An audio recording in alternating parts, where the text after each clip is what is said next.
Lectura del Santo Evangelio según San Lucas. En aquellos días Jesús salió al monte a orar y pasó la noche orando a Dios. Cuando se hizo de día, llamó a sus discípulos, escogió de entre ellos a 12, a los que también nombró apóstoles: Simón, al que puso el nombre de Pedro, y Andrés, su hermano, Santiago, Juan, Felipe, Bartolomé, Mateo, Tomás, Santiago el de Alfeo, Simón llamado el Celote, Judas el de Santiago y Judas Iscariote, que fue el traidor. Después de bajar con ellos, se paró en una llanura con un grupo grande de discípulos y una gran muchedumbre del pueblo procedente de toda Judea, de Jerusalén y de la costa de Tiro y de Sidón. Venían a oírlo y a que los curara de sus enfermedades. Los atormentados por espíritus inmundos quedaban curados y toda la gente trataba de tocarlo, porque salía de él una fuerza que los curaba a todos.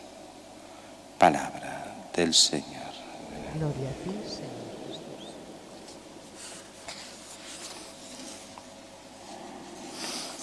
El Evangelio nos habla de esta elección de los 12.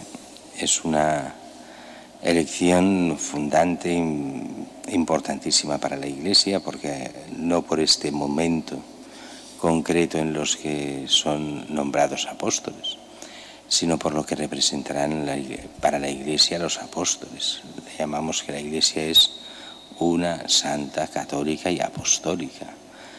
Apostólica en el sentido de fundamentada sobre el testimonio de los apóstoles, que son los que conocieron a Cristo, le siguieron en esa etapa de predicación, le vieron morir y lo vieron resucitado, y son los testigos de la resurrección de Cristo, y a los cuales Jesús les da la Iglesia para que la lleven, para que con el Espíritu Santo la puedan llevar a cabo toda esta misión de la Iglesia, que es ir por todo el mundo a anunciar el Evangelio, y aquellos que crean sean bautizados, formen la Iglesia en todo el mundo, llevando así la salvación de las almas por todas partes.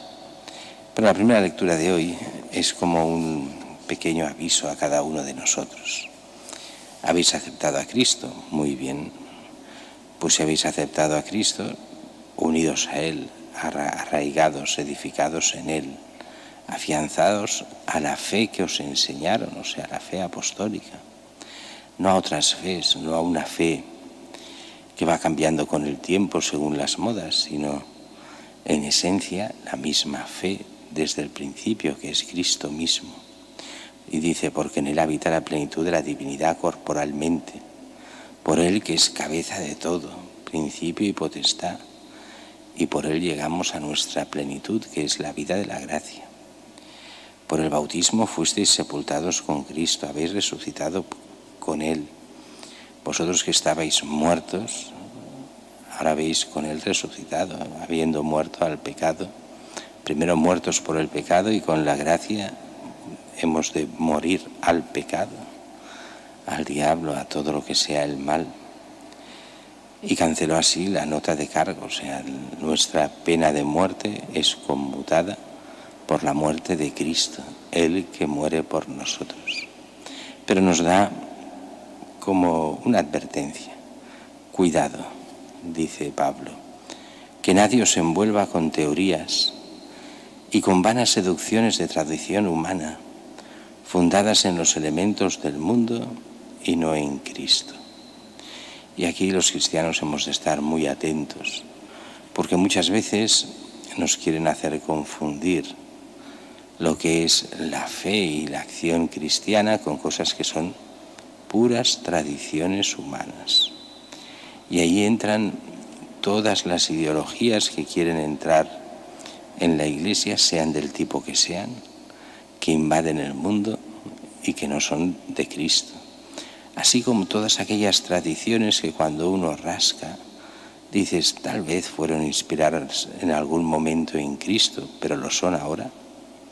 ¿O son solo querer seguir cosas pues que vivieron a lo mejor los padres o los abuelos, pero que no es Cristo? Tal vez se inspiraron en su momento, y allí tantos nacionalismos de diferentes tipos, tantas ideologías, que cuando uno rasca dice, oye, parecían libertad, parecía quién sabe qué, pero ¿esto es de Cristo o son tradiciones humanas? Y el problema es cuando las mezclamos y ponemos junto una cosa y la otra, como si fueran de Cristo. Y aquí Pablo nos dice muy claramente, no nos hemos de centrar en lo único que realmente es importante. ¿Cuál es el punto de discernimiento para saber si una cosa es de Cristo o no? ¿Nos lleva a la vida eterna o no nos lleva a la vida eterna? Y no solo a nosotros, sino también a los demás. Si yo hablo con esto a los demás y esto lleva al bien, pero al bien supremo, o sea, lleva a amar a Cristo, lleva a amar a Dios, lleva a la vida eterna, entonces vale la pena. Es una pura tradición humana que lo único que hace es satisfacer mi ego o un ego de grupo, pero que no lleva a Cristo. Entonces tal vez hemos de repensarnos lo que hacemos. Y esto no hablo de los sacerdotes ni de los obispos, que también, sino de cada cristiano, ver realmente dónde pone su confianza, si la pone en Cristo o en el mundo.